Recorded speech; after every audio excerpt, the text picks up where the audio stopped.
Ciao, Pelomita! Bem-vindos a mais um vídeo do canal.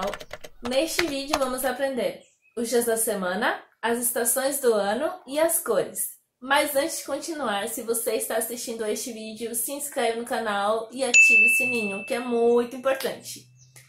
Nenê por um peixe, não.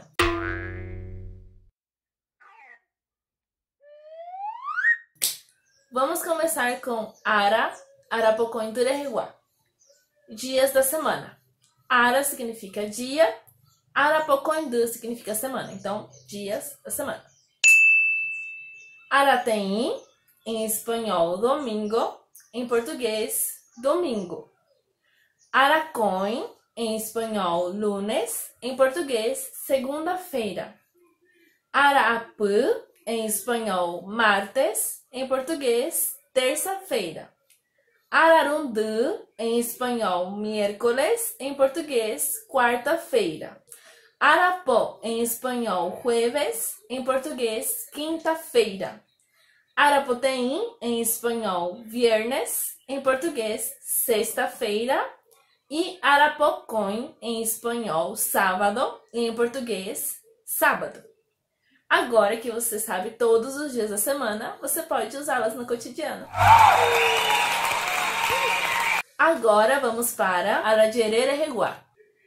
Arapotu, em espanhol, primavera. Em português, primavera.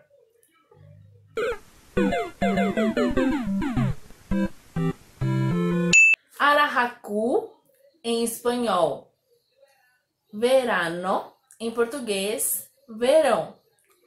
Ararohuecui, em espanhol, outono.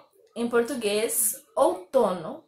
E Araroú, em espanhol, inverno.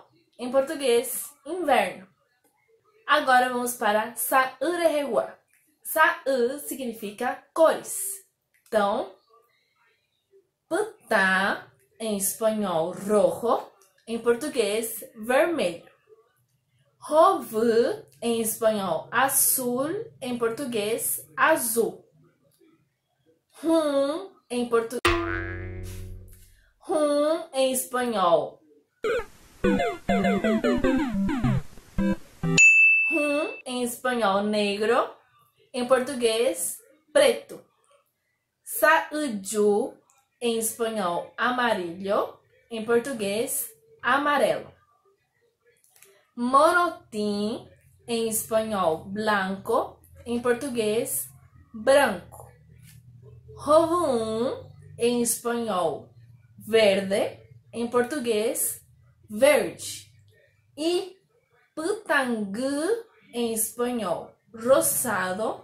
E em português, rosa.